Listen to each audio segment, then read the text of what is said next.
G'day everyone, welcome back to Talking Leadership. As always, thank you for joining me. So today I'm going to go slightly off track and ask some questions around building individuals up and then talking about that from the leadership context. And my guest today will provide us a very different perspective and hopefully some inspirational words for those who are out in leadership land. So my guest today is the co-founder and CEO of Ry&D Enterprises. Can I welcome to the podcast Ryan Grilz? How are you, Ryan? I'm doing well. I appreciate it, Eric. Thank you for having me on your show. Look, mate, I've been following you for a little bit on LinkedIn and I'm liking what I'm seeing. And my question is, why do you do what you do from the perspective of LinkedIn? And then why be a co-founder and CEO? Of all the things you could do in life, why pick that? Yeah. So to kind of give people listening a perspective, my actual first post of a video or content was December 2020. So we're talking not that long ago. And I say that because I like to empower and provide confidence in others. Confidence that you do matter, you have a voice, and I promise you people resonate if you're consistent and you stay true to yourself and your messaging. So the reason why I kind of got onto a more of a social media platform, obviously since COVID, it really forced people who are in leadership in any type of business to be on the digital media platforms. And if you're one of those people that say, I'm not going to do it, I meet people in person. Like for me, if I knew you, you were in my phone, period. That was the silliest statement that I could ever make, because if I did that, I wouldn't meet people like you. I wouldn't meet my clients that my fiance and I coach. I wouldn't meet all the business people that I collaborate with when we do our events. It would completely demolish my business, and it's only going in that direction. So when COVID happened, it wasn't the genesis of something that I'm doing today. It was already headed in that direction, but it exacerbated everything that has been going on for the last 5-10 years of my life. So I have a background in professional healthcare sales. Leadership was always something in my blood. I actually used to sell cookware door to door, and it would be anywhere from several thousands of dollars at the minimal that this cookware would be. And I would schedule 3-hour cooking shows in people's homes. So it was uncomfortable. It was long. It was grueling. I've had guns pulled up to my head. I've had husbands almost fighting me because they come into their home with another man cooking for their wife and their daughter, but the wife didn't properly communicate to the husband what was going on. So the reason why I say that, Eric, is I've been in uncomfortable positions, and it allowed me to build meaningful relationships with others and build that rapport very quickly. So that was kind of a gift I found out I had quickly, got into professional sales, loved it, traveled, made great money, kept moving up from a hierarchical standpoint, financial, but completely lacked purpose, wasn't happy. And I constantly found myself in a battle with resonating with people. So it didn't matter how big their wallet was, the title in front or behind their name. I was with many prominent people, but I wasn't connecting, and I didn't feel life was even worth living. So that feeling I've had deep within was within me for the last 3 to 5 years. COVID just really, like I said, elevated that feeling and kind of put us on a pedestal. Like, what is, and this is what I teach people, what is your calling and your passion? So like passion is something like, I have a nutrition degree. I love nutrition. I love health, but I grew away from that passion when I did do that work. So I'm all about now finding purpose, calling versus necessarily passion. I bring passion anywhere I go and any endeavor I do. So that's kind of where it went and what happened with me, Eric, a little background for other people to understand. One of the things that you've helped to get a bit straighter in my head, and I'm finding this more and more as I'm talking to people in leadership roles across the spectrum. I don't particularly focus on one industry, although I have done some podcasting around just people in the military context in Australia and in the UK. Hopefully I'll be able to find someone in the US that'll talk to me. But what I'm finding, and what I think you've touched on, is particularly around finding your why with leadership. Why are you doing the things that you do? And more importantly, it's experience, because I'm assuming you look at the world a little different when someone pulls a gun to your head. Now, that's less likely to happen in Australia, but the fact that you've said that and you live in the US kind of of didn't throw me. And that kind of is scary in my own mind, that when you said I've had guns pulled on me, well, that's just where you live and you've just got to deal with that. So I need to ask this question, and I'd be silly not to ask it. How did you talk that person down to say, hey, look, this isn't what you think it is. This is what it really is? Because I get the sense just from talking to you now and what I've seen on LinkedIn that if there's a natural sale for a natural gift for selling, it seems that you have whatever that X factor is. And I'm sure my supervisors, I'm doing some study, and others will hate me for saying that X factor, but I think that is eminently usable in this conversation. So how did you talk that person or persons down? Because you said it might have happened more than once. Yeah, no, that's a great question. So first off, we probably need to go into the sense of, I need to be able to understand how the other person feels. So with any scenario, gun pulled to your head, miscommunication with your employer or a colleague or whatever it is, any superior or someone who's on the same level, another peer, you got to understand people are reactionatory. We're fear-based creatures. The amygdala in our head, it's that fight or flight, boom, I'm going to react in this way. And I didn't know, I've never had a gun pulled to my head. So like you said, it was a shock. But I quickly have to go, why is this person, well, first off, what's happening? Why is this going on? Like, I'm simply here to just book a cooking show with this guy. This guy's pulling an actual gun pointing at my head. And because I ask questions, and I think for everybody, if you're not curious, first off, you need to be more interested than interesting. So what does that mean? Ask questions. Be empathetic.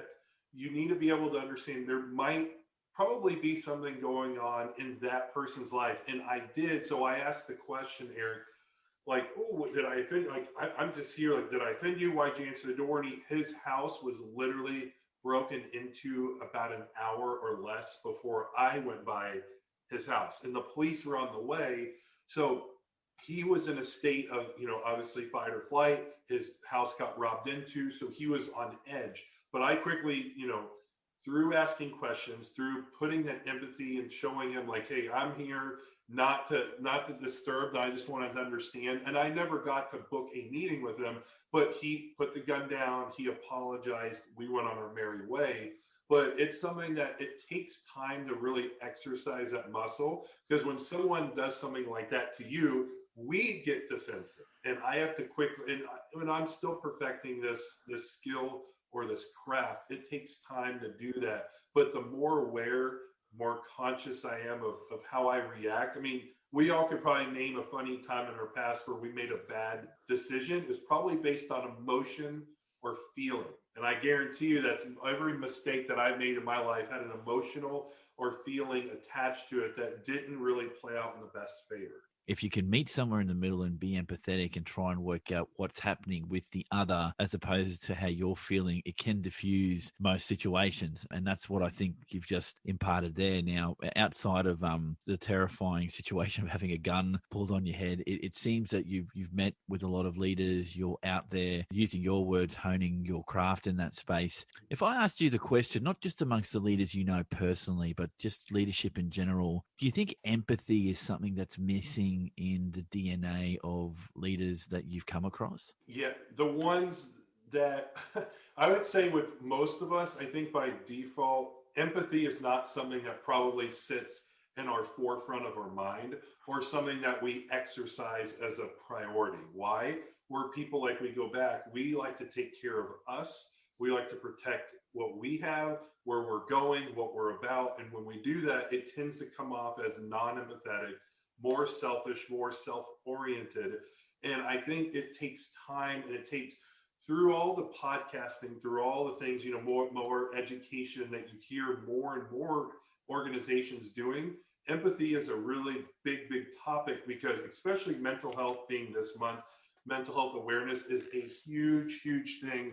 And here's my whole philosophy, what I do at Ry&D Enterprises, it's to allow people to feel that they're heard and they belong. And I say that because if you don't feel heard and belong, then you probably are lacking purpose within your organization. And I promise you, if your leadership doesn't exude a level of empathy, which I believe most leaders are not, because they see us as almost an assembly line. I have staff members that I'm paying. They need to do a job. They need to be able to produce the most amount of work in this amount of time. And it's like, we're almost robotic in that standpoint. It's like, whoa. We got to re-look at this whole thing, and we got to actually go back to the basics and treat people truly like humans, going back to the golden rule, treat people like you want them to treat you. But if you don't understand, imagine this is what I tell organizations that I coach, Eric. Imagine if Susie or John had someone in their family that recently passed away. Well, that individual probably is not sharing that information with their leadership or the superiors, because they feel that they're going to be judged, or, it's uncomfortable. And if I take time off, I already requested this amount of time off and I don't get that on my vacation hours. So do you think that they're going to be able to perform at the level the leaders want them to perform? I know it's a rhetorical question. Probably not perform at the highest level. So you need to have safe outlets. You need to have a psychological safe environment where people can go and be able to release things on them. And they need to be able to know that the leaders are allowing you to be you. You should be empowered to do your job so the leaders can do what they do best. And I don't want people who are all the same, with the same skill, the same level. You want people that complement.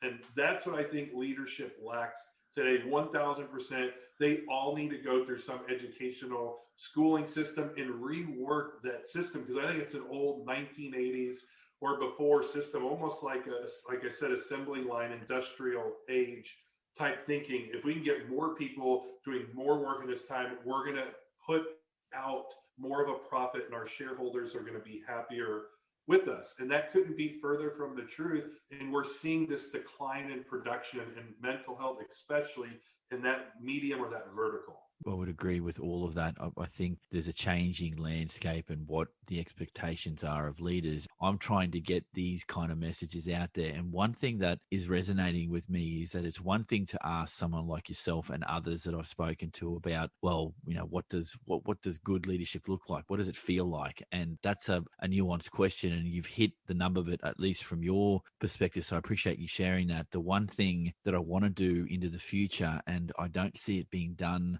anywhere really other than survey research, is to get people to talk to me about what are their expectations of the leaders they work with and have worked with in the past, because it's one thing to ask the leaders, it's a different thing to ask the led. So if you asked me when I was in my early 20s, what did I want from a leader? I wanted a coach, a mentor, someone who'd acknowledge my existence and to celebrate the wins. Whereas now in my mid 40s, a couple of gray hairs and a couple of kids and all that comes with living a life. Now it's more, I want to, if I can, help shape the thinking of those that are on the come up, because I maybe got 20, 30 years of life left and I'm in the ground and I'm no use to anybody. So I think when you get to a certain age, you want to leave a legacy. Is empathy something you value in a leader? Because I think sometimes the general public doesn't understand what empathy means in that context, because I think we get indoctrinated so much into going to work that we allow people to treat us like crap.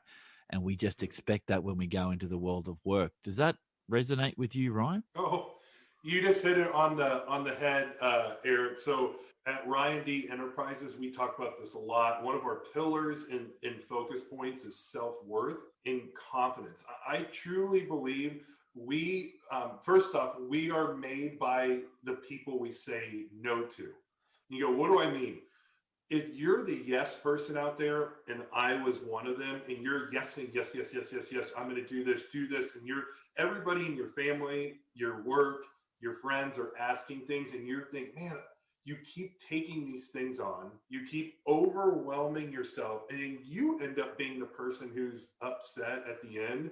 You're to blame.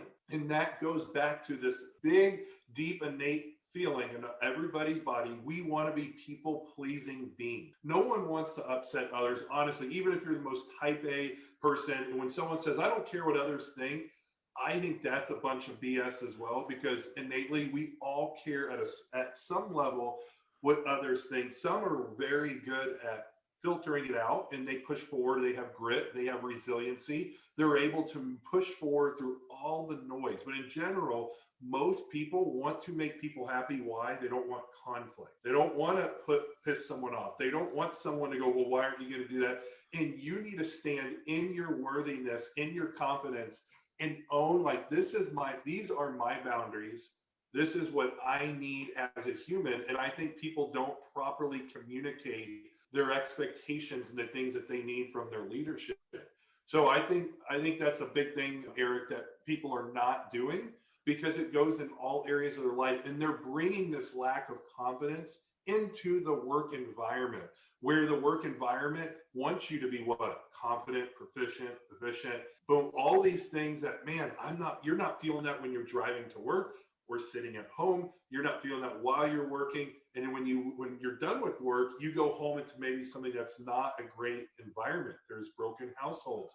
You were brought up in a way, from your upbringing, a lot of people didn't have that confidence instilled into them. They didn't have a lot of people supporting them. So imagine the millions or billions of people out there that are feeling these type of things. So I completely agree and believe that people, they don't know who they are as a person. And I feel like their inner self-worth is shot because they don't love themselves. That's the ultimate thing. They don't know how to love themselves. So the empathy part, if you don't even know how to love yourself, how can you love others? That's quite profound. Look, I think previous guest who I spoke to, who's a mutual acquaintance of ours, probably you know him a lot better than me, Daniel Hall. He is a perfect example of being able to lift yourself up from very negative situations in your youth to applying a form of leadership that is about empowering others and about being empathetic at the core. And yeah, I have to agree. I think it's something that's missing. Look, the next question, and this one is a theme that I use in the podcast, but I would like to get your perspective again, given what you do for a living, is I kind of get that if I ask you the question, in a leader or an entrepreneur, that empathy is a critical leadership or entrepreneurial skill to have. What else would you say from a Ryan Grilz view of the world are the key capabilities that leaders and entrepreneurs, like if you let's call a leader and an entrepreneur the same thing for the sake of the question, what are in your mind are those key leader capabilities that will make someone a more effective leader? Yeah, for sure. So yeah, empathy is 1000% on that list. One that we probably all know of, but we don't exude it in our action: communicator. And what do I mean by communicator? What goes beyond that is listening, active listening, and the ability to be present. So what I say about that is, when people are talking, we're not listening. We hear stuff. We might shake our head, but what are we doing? A lot of us are texting while we're listening or hearing. A lot of us are typing now. A lot of us have kids, dogs, cat, things are running around. We're constantly being bombarded and being overwhelmed. So I believe that listening is a skill that we are horrible at. And why are we horrible at? Because we don't have that inner peace. And I think what we need to do, a skill to me would be mental resilience is another one. Resiliency meaning, from a mental standpoint, that you don't let your emotions ever get too high or too low. If you're going to be a leader, you need to be grounded. So when times are tough, we want you at neutral. That neutrality is important. And I think the greatest leaders, they exude a level of neutrality, peace, and contentment. Whenever anything is going on outside of them, they hold this level of confidence, but it's shown through this contentment. It shows that they have a mental resiliency capability, that they don't let their emotions or their numbers, their profit earnings, the people that are coming and going in the organization affect them as a leader. You need to be able to be solid, grounded in who you are. And I think there's a million other things we could say leaders need, but I think from a foundational standpoint, if you lack communication, listening, empathy, and you lack that resiliency, then it's going to be really difficult to be an effective leader, and no matter what you're doing. And I want to embark this on everyone. When we talk about leadership, I'm sure like you, leadership doesn't mean you have to be the CEO, doesn't mean you have to be the vice president, doesn't mean you have to be some huge guy with making multi-millions. Leadership is anyone who has influence. We all have influence. If you have 5 followers on a social media platform, you have influence. If you're a 13-year-old, if you're a 50-year-old, you have influence at some level over someone, and you should have the obligation, the responsibility to be the best person and be able to be a role model example to others.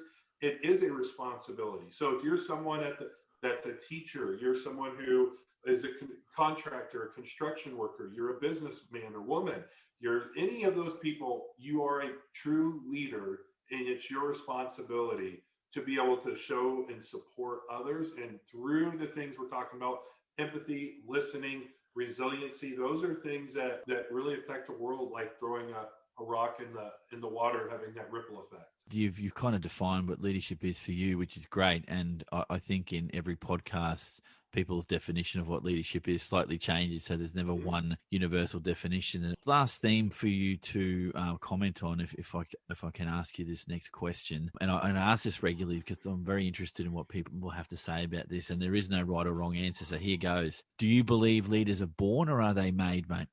Made, 100%. Anyone could be made, and I know that from my personal experience, if you're with the right mentor. So there's a difference. You bring up a really good point. Every person needs to have a mentor meaning they have experiential knowledge in an area.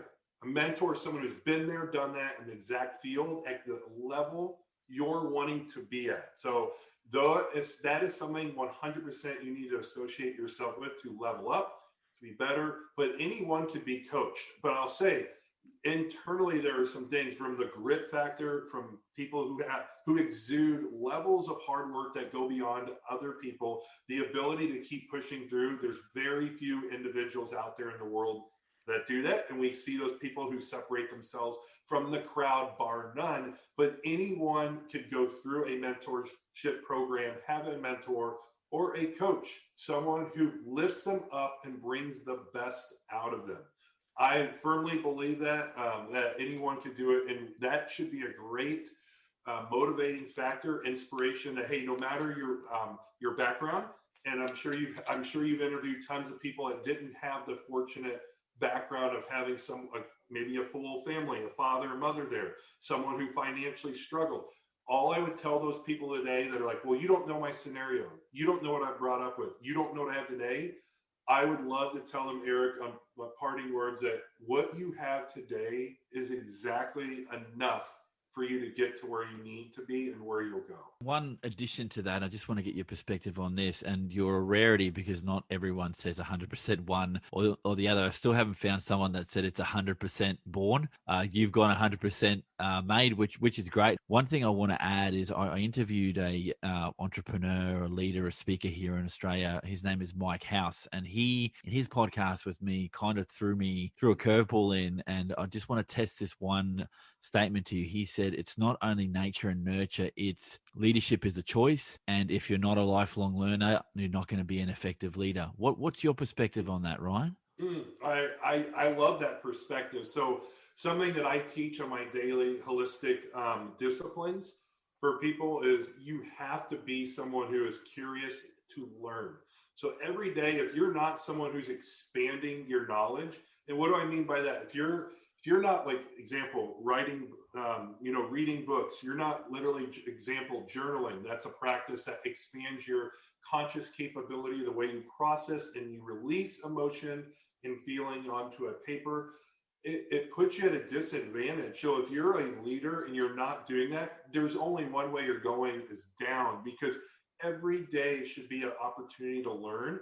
And for people who say, hey, Eric, Ryan, I don't have the ability to learn, I don't have the time to learn, that's BS, because we all can intentionally set the time to do something for 10, 15 minutes minimally a day to be able to expand on topics. So yes, the power of choice is profound. That's the thing I love saying too, is we all have the ability to choose. Are you going to be the person that wants to learn more? Are you going to be the person that wants to start a podcast? Are you going to be the person that wants to wake up early because you're on a health quest and you want to do things to get your body in right? Are you going to stay up later creating this thing for this person or for this community that you're wanting to serve? Thank you for joining me, Ryan. For those listening, I've been speaking to Ryan Grilz, the co-founder and CEO of Ry&D Enterprises. So Ryan, before we do wrap things up, give me a plug for your business. Yeah, we basically help people to feel that they're heard and belong. We do that through different coaching programs on self-confidence and self-worth. Then we also teach daily holistic disciplines to help maximize all areas of your life. We also, Danielle, my fiance, and my business partner and I, we do a relationship coaching program that helps people being able to fully maximize their relationships and ensure they're healthy. And what do we mean relationship? Relationships intimately, from your peers, from your the professional life, and relationship to everything in life. Everything with two different things, you have to have a relationship to. So that's what we do. Would be glad to help anyone at any level. And I'm extremely passionate about empowering others so they can empower others to go out and spread the good word and be better people. Well, there you go. You don't need paid advertising with an advertising plug like that. So for those listening, I've been speaking to Ryan Grilz. Thank you everyone again for following the podcast, and I'll catch you all on the next podcast.